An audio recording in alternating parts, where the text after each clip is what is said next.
Sans Jésus-Christ, il n'y a point d'espoir. Mais heureusement, il a accepté de venir. Il existait en forme de Dieu. Selon Philippiens 2, il s'est dépouillé pour devenir un homme. Il s'est dépouillé afin de pouvoir mourir à notre place, pour que nous ayons la possibilité d'être pardonnés, réconciliés avec Dieu. Je vous invite à vous lever, je vais lire Matthieu chapitre 2, tout le chapitre. Jésus étant né à Bethléem en Judée, au temps du roi Hérode, voici des mages d'Orient arrivèrent à Jérusalem et dirent, où est le roi des Juifs qui vient de naître? Car nous avons vu son étoile en Orient et nous sommes venus pour l'adorer. Le roi Hérode, ayant appris cela, fut troublé et tout Jérusalem avec lui.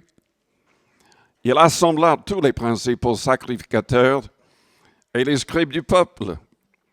Et il s'informa auprès d'eux où devait naître le Christ.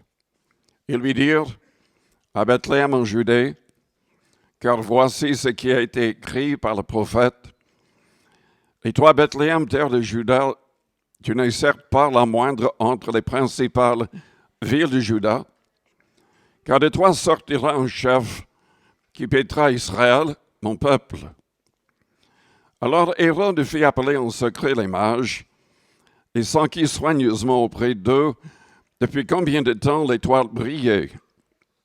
Puis il les envoya à Bethléem en disant, allez et prenez des informations exactes sur le petit enfant.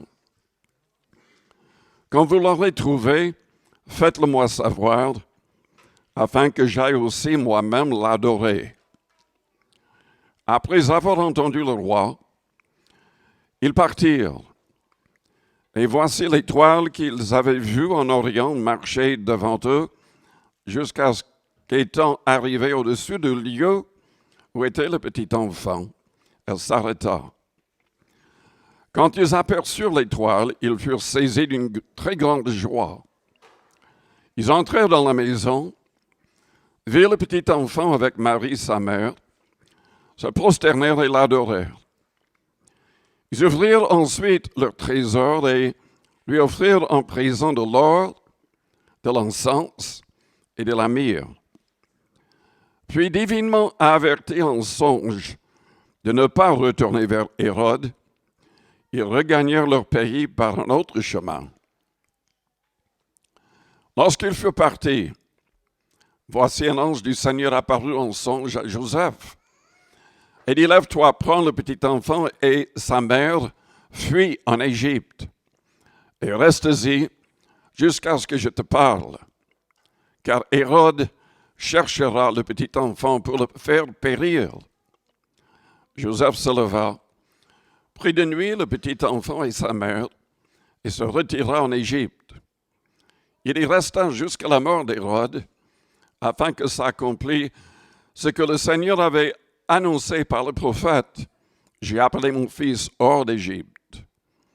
Alors Hérode, voyant qu'il avait été joué par les mages, se mit dans une grande colère, et il envoya tuer tous les enfants de 2 ans et au-dessous qui étaient à Bethléem et dans tout son territoire, selon la date dont il s'était soigneusement enquis auprès des mages. Alors s'accomplit ce qui avait été annoncé par Jérémie le prophète. On a entendu des cris à Rama, des pleurs et de grandes lamentations. Rachel pleure ses enfants et n'a pas voulu être consolée parce qu'ils ne sont plus. Je vous rappelle que Rachel était la femme de Jacob qui est devenu Israël et elle a été enterrée à Bethléem. Prions le Seigneur avant d'aller plus loin. Père Céleste, nous te louons, nous te bénissons pour ta parole qui nous éclaire, qui nous guide. Je te remercie pour ton Esprit Saint aussi. Je te demande de parler par ton esprit dans les cœurs et les consciences. Je te demande de nous remplir de ton esprit. Que tous les chrétiens du monde entier soient pleinement sous le contrôle du Saint-Esprit, remplis du Saint-Esprit comme les premiers chrétiens. Au nom de Jésus-Christ de Nazareth, Père, nous te le demandons. Amen. Vous pouvez vous asseoir.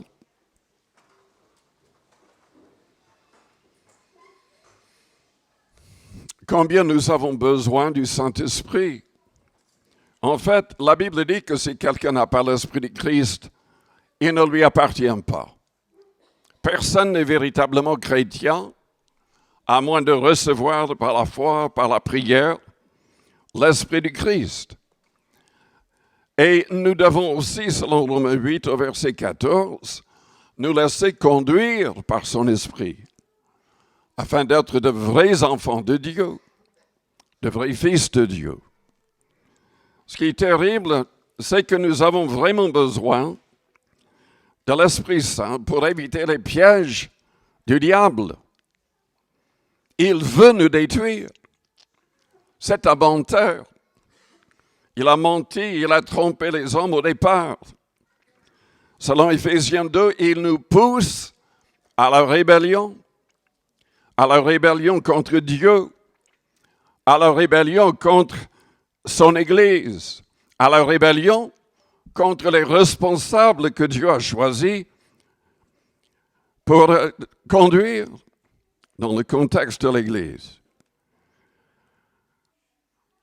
Jésus-Christ avait dit dans Jean 10, au verset 8, « Tous ceux qui sont venus avant moi sont des voleurs et des brigands. Mais les brebis ne les ont point écoutés. Je suis la porte. Si quelqu'un entre par moi, il sera sauvé. Il entrera, il sortira, et il trouvera des pâturages. Le voleur ne vient que pour dérober, égorger et détruire. » Il parlait du diable. « Moi, je suis venu afin que les brebis aient la vie et qu'elles soient dans l'abondance. Je suis le bon berger. Le bon berger donne sa vie pour ses brebis. » Vous savez, nous voulons témoigner à tout le monde. Nous sommes appelés à gagner des âmes. Mais il faudrait savoir que la majorité des hommes ne seront jamais sauvés.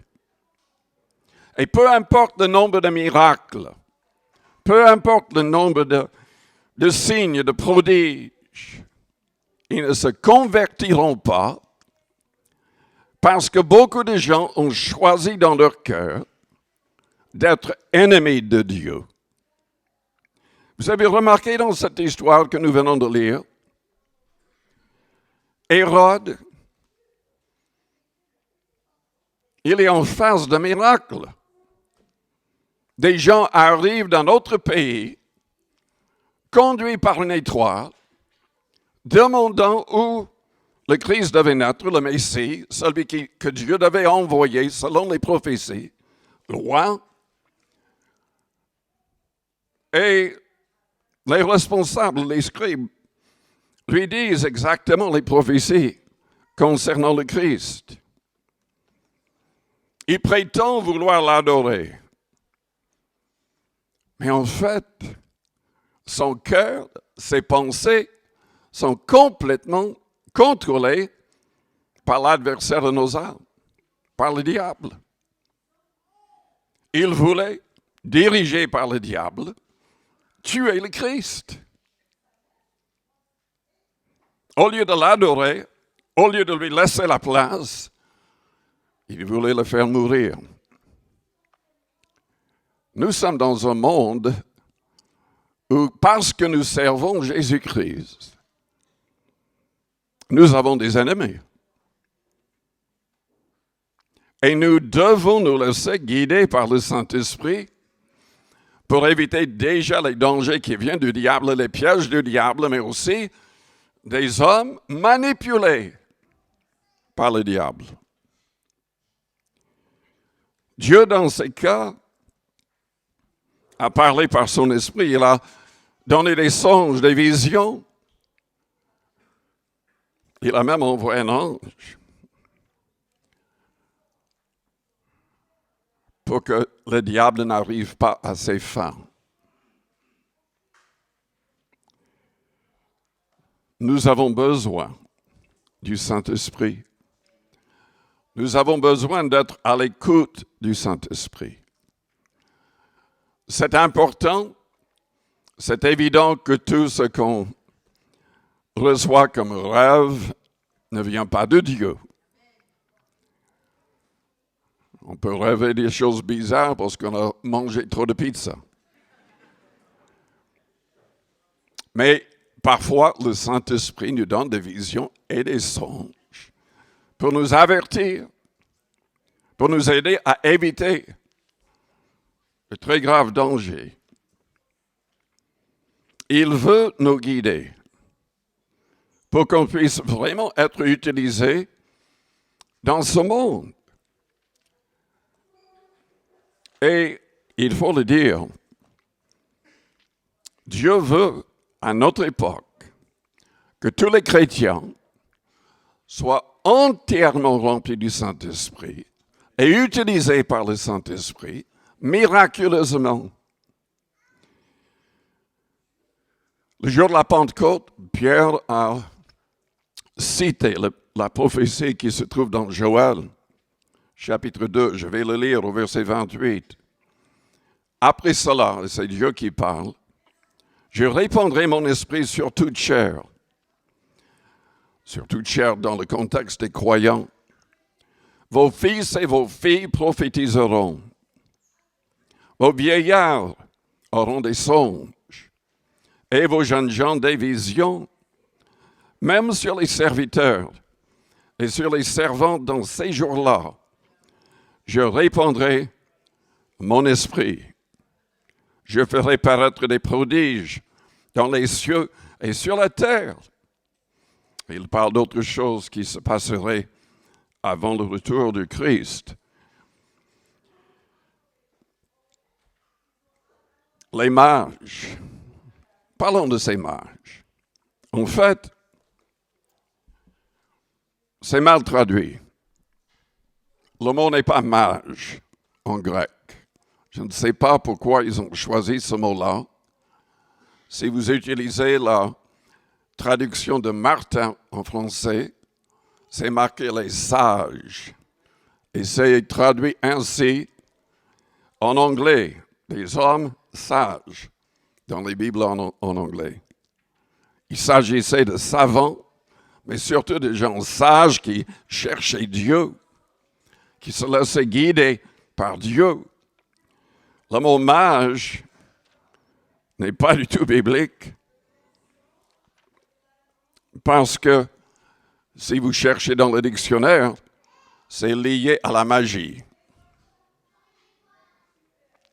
Et Dieu est contre la magie.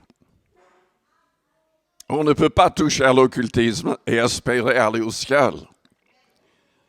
Dans le Deutéronome, au chapitre 18, au verset 9, Dieu avait dit aux Israélites, « Lorsque tu seras entré dans le pays que l'Éternel ton Dieu te donne, tu n'apprendras point à imiter les abominations de ces nations-là, qu'on ne trouve chez toi personne qui fasse passer son fils ou sa fille par le feu. Personne qui exerce le métier de devin, d'astrologue. Vous savez, il y a une grande différence entre l'astrologie et l'astronomie. L'astronomie, c'est scientifique.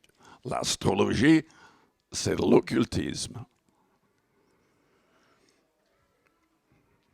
Que personne qui exerce le métier de devin, d'astrologue, d'augure, de magicien, d'enchanteur, personne qui consulte ceux qui évoquent les esprits ou disent la bonne aventure, personne qui interroge les morts. Car quiconque fait ces choses est en abomination à l'Éternel. Et c'est à cause de ces abominations que l'Éternel ton Dieu va chasser ces nations devant toi. Tu seras entièrement à l'Éternel ton Dieu, car ces nations que tu chasseras écoutent les astrologues et les devins. Mais à toi, l'Éternel ton Dieu ne le permet pas. Nous avons constaté bien souvent que les gens qui touchent à ces choses-là ont souvent besoin de délivrance d'esprits mauvais. Nous pouvons ouvrir la porte aux esprits mauvais en touchant à ce que Dieu appelle abomination. Des sages. Est-ce que vous faites partie des sages? Est-ce que vous voulez vraiment rencontrer le Seigneur, avoir une relation réelle et profonde avec lui? Ces hommes, on ne sait pas de quel pays ils sont venus. Et sans doute, ça a pris pas mal de temps. Nous n'avons aucune idée comment ils ont eu l'idée en tête que l'étoile les dirigeait vers un roi et que ce roi pouvait être adoré. On n'adore que Dieu, selon la Bible. Nous ne devrions jamais adorer qui que ce soit d'autre. Il est vrai que selon Philippiens, selon Jean 1, selon Hébreux 1, selon Colossiens 1, selon l'Apocalypse, selon Philippiens 2, Jésus est divin. Il s'est dépouillé pour devenir un homme. Mais tout pouvoir lui a été redonné quand il est remonté au ciel, en gloire.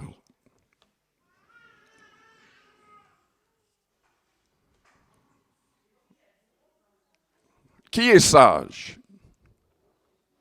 La Bible dit plusieurs choses à l'égard des sages. Je vais même lire des passages qui se trouvent dans les psaumes et ailleurs. Mais la Bible dit que la crainte de l'Éternel est le commencement de la sagesse. La Bible nous dit dans Proverbe chapitre 11 au verset 30 que le fruit du juste est un arbre de vie, le sage s'empare des âmes. Jésus-Christ nous appelle à le suivre pour gagner des âmes. Suivez-moi et je vous ferai pécheurs d'hommes. Les apôtres, les disciples qu'il a choisis, il les a choisis pour cela et pour répandre le message de la bonne nouvelle dans le monde entier, pour que tous les peuples, toutes les nations soient touchés avec cette vérité. Le psaume 115, verset 13 dit « Il bénira ceux qui craignent l'Éternel, les petits et les grands. » Dans Malachie 3, au verset 16, « Alors ceux qui craignent l'Éternel se parlèrent l'un à l'autre. L'Éternel fut attentif et il écouta. Un livre de souvenirs fut écrit devant lui pour ceux qui craignent l'Éternel et qui honorent son nom. » Dans le psaume 147, au verset 11, « L'Éternel aime ceux qui le craignent, ceux qui espèrent en sa bonté. » Le psaume 34, verset 9, « Rien ne manque à ceux qui le craignent. » Le psaume 25, verset 14, « L'amitié de l'Éternel est pour ceux qui le craignent, et son alliance leur donne instruction. » Le psaume 103, verset 13, « Comme un père a compassion de ses enfants, l'Éternel a compassion de ceux qui le craignent. Il s'agit de le respecter, de l'aimer, de l'honorer. Nous craignons parce que Dieu ne peut pas agir autrement que selon sa parole. Il désire sauver tous les hommes. La Bible dit, Pierre a dit dans 2 Pierre chapitre 3, Dieu use de patience envers nous, ne voulons qu'aucun périsse, mais que tous arrivent à la repentance. Mais si on n'arrive pas à la repentance, Dieu ne peut pas agir contre sa propre parole. Il est obligé de condamner. Il ne peut pas mentir. Le psaume 111 au verset 5 dit, « Il a donné de la nourriture à ceux qui le craignent. Il se souvient toujours de son alliance. » Le psaume 145, verset 19, « Il accomplit les désirs de ceux qui le craignent. Il entend le cri et les sauve. » Et le psaume 34, verset 7, « L'ange de l'Éternel campe autour de ceux qui le craignent, et il les arrache au danger. »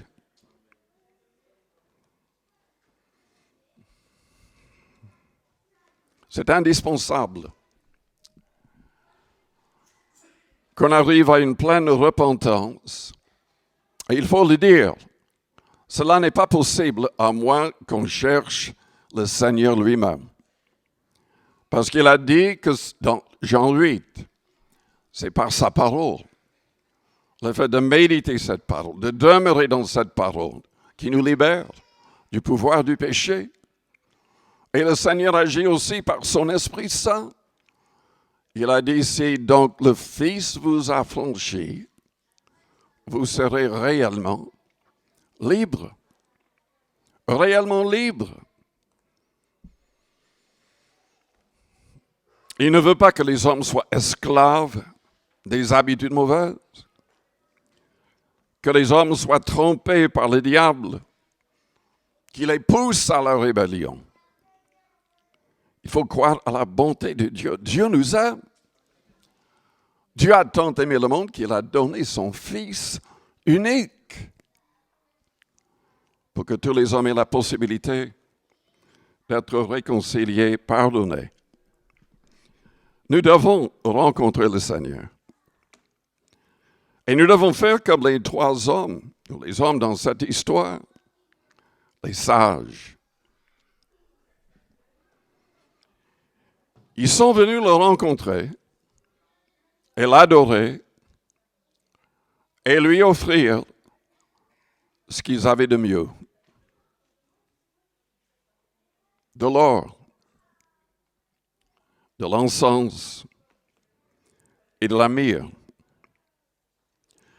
Dans Matthieu 10, voici ce que le Seigneur demande de nous. Au verset 32, « C'est pourquoi quiconque me confessera devant les hommes, je le confesserai aussi devant mon Père qui est dans les cieux. Mais quiconque me reniera devant les hommes, je le renierai aussi devant mon Père qui est dans les cieux. Ne croyez pas que je sois venu apporter la paix sur la terre. Je ne suis pas venu apporter la paix, mais l'épée. Car je suis venu mettre la division entre l'homme et son père, entre la fille et sa mère, entre la belle-fille et sa belle-mère, et l'homme aura pour ennemi les gens de sa maison. Celui qui aime son père ou sa mère plus que moi n'est pas digne de moi. Celui qui aime son fils ou sa fille plus que moi n'est pas digne de moi. Celui qui ne prend pas sa croix et ne me suit pas n'est pas digne de moi. Celui qui conservera sa vie la perdra. Et celui qui perdra sa vie à cause de moi la retrouvera. Dans Luc, chapitre 14. Et au verset 27, « Quiconque ne porte pas sa croix. » Qu'est-ce que ça veut dire? Ça veut dire que nous devons renoncer à nous-mêmes, continuellement, à nos propres idées, à nos propres désirs, à nos propres ambitions, afin de suivre la volonté du Seigneur. Il y a beaucoup trop de chrétiens qui ne comprennent pas du tout. Ils ont des idées propres, de propres idées, de propres ambitions. Parfois, ils veulent accomplir quelque chose dans le monde. Parfois, c'est même accomplir quelque chose au nom du Seigneur. Mais ça ne veut rien dire tout ça. Rien de tout cela n'est biblique. Ce qui est biblique, c'est de chercher la volonté du Seigneur. Dieu a un plan précis pour chaque croyant. Et nous n'avons pas tous les mêmes places dans son Église ou dans son plan. Le Seigneur avait prophétisé que Pierre serait un martyr. Et il a regardé Jean, qui était un peu plus loin. Et il lui a dit, mais qu'est-ce qui va lui arriver à lui? Vous savez pourquoi il a posé cette question? Parce que Jean a écrit que les apôtres croyaient que le Seigneur l'aimait, lui, Jean, plus que les autres. Et le Seigneur lui a dit tout simplement, ça ne te concerne pas. Toi, suis-moi. En fait, il est vrai que Jean est le seul à ne pas être un martyr parmi les apôtres. Il a vécu jusqu'en l'an 101. Il avait 98 ans selon l'histoire. Quand il est mort, il avait été relâché de l'île de Patmos. Et il est mort dans la ville d'Éphèse, où il avait une maison. Et c'est lui qui gardait Marie selon ce que le Christ avait demandé quand il était sur la croix.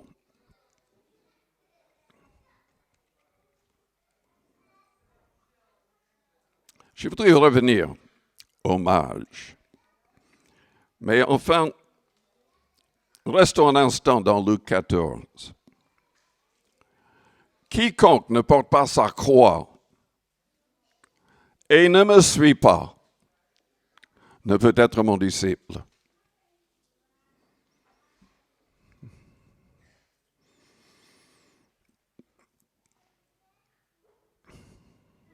Et au verset 33, « Ainsi donc quiconque d'entre vous ne renonce pas à tout ce qu'il possède ne peut être mon disciple. » Ceux qui ont choisi de suivre le Christ étaient obligés de renoncer vraiment à tout. Ils devaient partir évangéliser le monde. S'ils avaient des maisons, ils ne pouvaient pas garder les maisons. Ils devaient tout abandonner pour vivre et traverser le monde pour gagner des âmes. Il faut que tous aient cette attitude. Si vous êtes un vrai chrétien, il faut avoir cette attitude. Il faut porter sa croix. Moi-même, je voulais être chef d'orchestre. J'ai renoncé à ça quand le Seigneur m'a parlé. On peut avoir toutes sortes de désirs, toutes sortes d'ambitions. Mais est-ce que cela fait partie de la volonté de Dieu? Je pense au frère Willy Bolla qui était au milieu de nous. Nous l'avons aidé pour qu'il fasse l'école biblique. Il voulait rester en France, mais l'État ne voulait pas qu'il reste en France. Il était obligé de rentrer à Kinshasa. Heureusement, parce que le Seigneur s'est servi de lui pour commencer une église qui a 2000 personnes. Dieu a un plan. Peut-être qu'il veut qu'on Sois fidèle en faisant des choses qui, aux yeux des autres, c'est petit comme travail. Mais rien n'est petit aux yeux du Seigneur. Ce qui compte, c'est être là où il nous veut.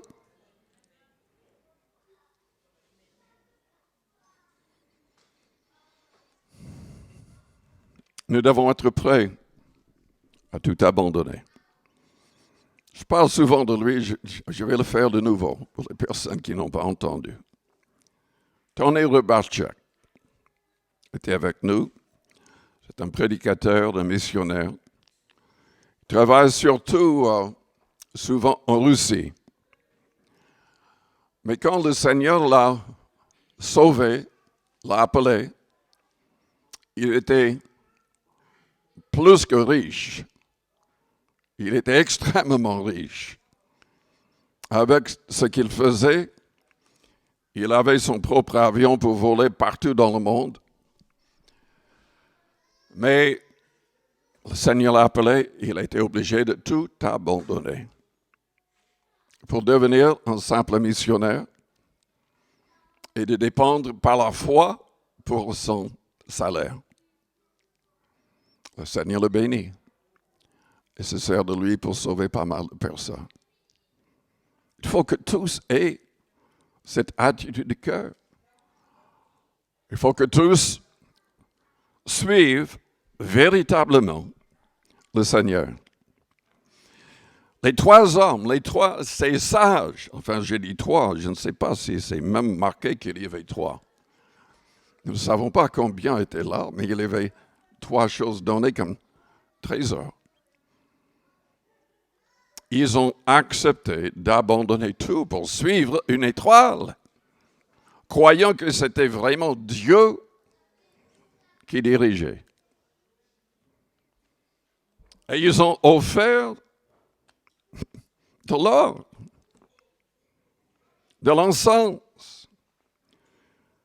En anglais, c'est frankincense, qui vient de l'arbre boswellia, je crois. En fait, comme la myrrhe, c'était une huile essentielle, très chère à l'époque. Ces trois choses étaient très, très chères. Ils ont offert au Seigneur ce qu'ils avaient de meilleur. Je ne sais pas s'il y a vraiment du symbolisme dans tout cela, mais ces trois choses me poussent à penser au Seigneur. Ils lui ont offert de l'or. Partout dans la Bible, l'or est lié au roi et à Dieu lui-même. Il voulait que tout soit couvert en or dans le tabernacle et dans le temple plus tard, surtout dans le lieu très saint. L'arche de l'Alliance qui contenait les 10 commandements, le bâton d'Aaron. Et je pense aussi à l'histoire de Nabuchodonosor, à l'époque de Daniel. Daniel reçoit une vision, il voit une grande statue. Et chaque partie de cette statue représente les différents empires qui vont contrôler le monde entier, jusqu'à l'Antichrist. Mais la tête de cette statue est en or et représentait Nabuchodonosor, roi de Babylone. Donc un roi, mais aussi quelqu'un qui se prenait pour Dieu, comme beaucoup de chefs à l'époque. À Rome et ailleurs, en Égypte, souvent les chefs se croyaient être des dieux. Le peuple les voyait ainsi. D'ailleurs, après que Daniel lui révèle cela, il fait n'importe quoi. Il fait construire une statue à son honneur et il exige que tout le monde se mette à genoux pour l'adorer. Les trois amis de Daniel, qui étaient présents quand ça s'est fait, refusent. Et parce qu'ils refusent, ils sont jetés dans une fournaise ardente. Mais Dieu les sauve miraculeusement. Et Nabuchodonosor proclame dans le monde entier que le Dieu de Daniel et de ses amis c'est le vrai Dieu.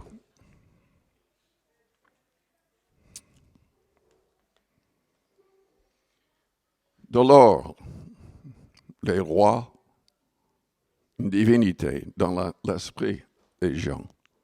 Jésus-Christ, partout dans la Bible, est présenté comme le roi des rois et le Seigneur des seigneurs. Et dans la prophétie de Daniel, le dernier empire qui va régner, qui va durer éternellement, c'est l'empire de Jésus-Christ. Un homme, un roi, mais aussi divin. Vous savez, c'est ce qui est merveilleux. Jésus-Christ s'est dépouillé pour devenir un homme. Il va rester dans son corps, ressuscité, pendant les âges de l'éternité. Et nous allons pouvoir voir la marque des clous dans ses mains, dans ses pieds, la marque dans son côté par la lance romaine. Et ça n'empêche que tout pouvoir est entre ses mains maintenant. Et il est uni avec son Père, uni avec le Saint-Esprit. Et il est adoré par tous au ciel. Et un jour, selon Philippiens chapitre 2, toute langue confessera, tous seront obligés de se mettre à genoux pour proclamer qu'il est Seigneur. Et ce mot Seigneur parle de divinité. C'est le même mot traduit par YHWH, le nom de Dieu dans l'Ancien Testament.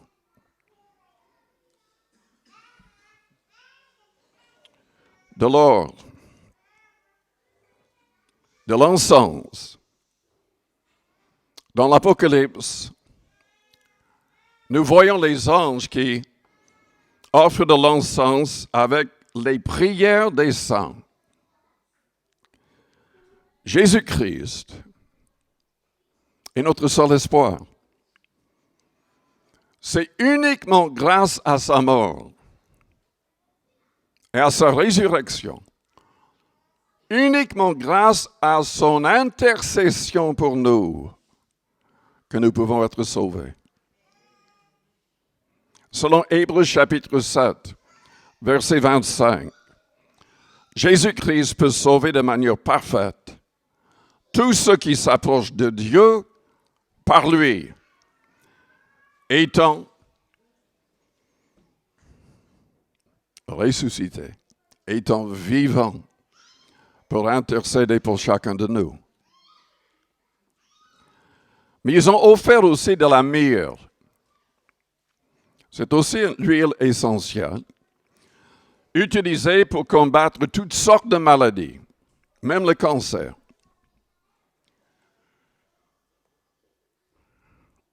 Cette huile essentielle vient d'un arbre, de plusieurs arbres, mais tous les arbres ont des épines. Et ça me pousse à penser à Jésus-Christ, qui a été déclaré comme le roi des Juifs, même par Pilate. Et il a été couronné avec une couronne d'épines. De la myrrhe pour la guérison, la Bible déclare, par ses meurtrissures, nous sommes guéris. Pierre a dit dans le Nouveau Testament, par ses meurtrissures, nous avons été guéris. Il a payé le prix, non pas uniquement pour nos péchés, mais aussi pour nos maladies. C'est la raison pour laquelle nous pouvons vraiment demander la guérison divine. Et que nous ne devrions pas accepter la maladie. Il est vrai qu'un jour, on doit mourir. Il est réservé aux hommes de mourir une seule fois, après quoi vient le jugement. Mais Dieu veut qu'on vive longtemps, afin de proclamer sa parole, à moins d'être des martyrs. Parfois, c'est sa volonté aussi.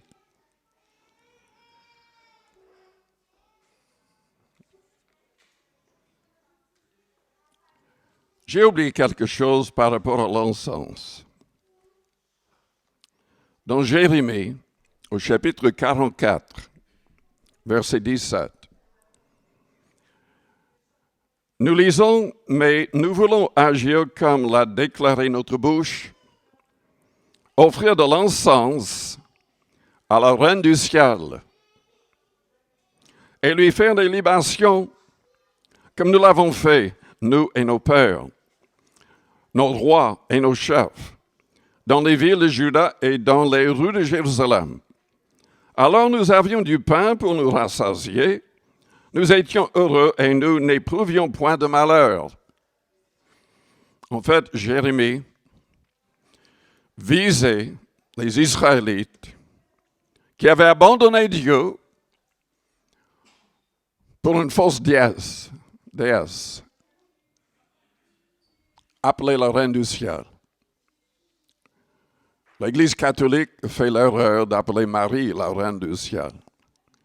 La Reine du Ciel dans Jérémie était un démon et non pas quelque chose venant de Dieu. Et il les pousse à la repentance. Mais en fait, le peuple ne voulait pas se repentir. Imaginez que quand ils adoraient cette déesse, il y avait la bénédiction. Malheureusement pour eux, parce qu'ils ont persisté dans ce mensonge, le malheur les a frappés de manière terrible à l'époque de Jérémie et même après. Mais ce qui est souligné, c'est que le peuple offrait à Dieu, au faux Dieu, à des fausses déesses, de l'encens. Nos prières, c'est de l'encens. Nos louanges aussi. Jésus-Christ mérite notre adoration. Personne ne nous a aimés comme Jésus-Christ nous a aimés. Acceptant l'humiliation, la flagellation, la crucifixion, les insultes de la foule. De la croix, il a prié, « Père, pardonne-leur car ils ne savent ce qu'ils font. » Je vous invite à fermer vos yeux, à courber vos fronts, avec les yeux fermés, les fronts courbés. Prions. Pensez à votre propre vie. Êtes-vous en train de suivre le Christ? Vos propres ambitions? Est-ce que vous avez vraiment son esprit pour être conduit? L'avez-vous reçu par la foi, par la prière, en renonçant à tout? Voulez-vous être un vrai disciple du Christ, utilisé pour sa gloire? Peut-être que vous êtes là et vous cherchez Dieu. Pour l'instant, vous n'avez pas l'assurance de votre salut, mais vous voulez l'avoir. Et vous êtes prêt à renoncer à tout et à tous pour suivre le Seigneur. Je voudrais prier pour vous en premier. Si c'est votre cas, faites-moi signe en élevant votre main juste pour un instant. Je voudrais prier pour vous. Que le Seigneur vous aide. Merci, merci. Plusieurs personnes. Amen. Plusieurs personnes. Je vous invite à répéter une prière après moi. Que toute l'Église répète la prière pour les aider. Pensez très fort au Seigneur Jésus-Christ et à Dieu le Père. Priez avec votre cœur en répétant cette prière. Père Céleste, j'ai besoin de toi. Je reconnais que je suis pécheur comme tous les hommes. Je ne veux pas être manipulé par le diable ou poussé à la rébellion contre toi. Je ne veux pas être piégé. Je proclame à haute voix ma foi en Jésus-Christ. Il a souffert à ma place à cause de mes fautes. Et tu as accepté son sacrifice pour moi, le ressuscitant le troisième jour. Il est monté en gloire, nous a envoyé le Saint-Esprit. J'ai choisi aujourd'hui de renoncer à tout péché. Je renonce à ma propre volonté. Je désire que ton Esprit Saint vienne en moi. Que tout esprit mauvais et impur soit chassé. Je veux te suivre, Seigneur. Rends-moi sensible. Change ma manière de penser et de parler. Ma manière d'agir et de réagir. Que je sois entièrement sous ton contrôle. Rempli de ton amour et de ton esprit. Maintenant, priez à votre manière, avec vos propres paroles. La Bible dit, quiconque invoquera le nom du Seigneur sera sauvé. Si nous confessons nos péchés, il est fidèle et juste pour nous les pardonner et pour nous purifier de toute iniquité.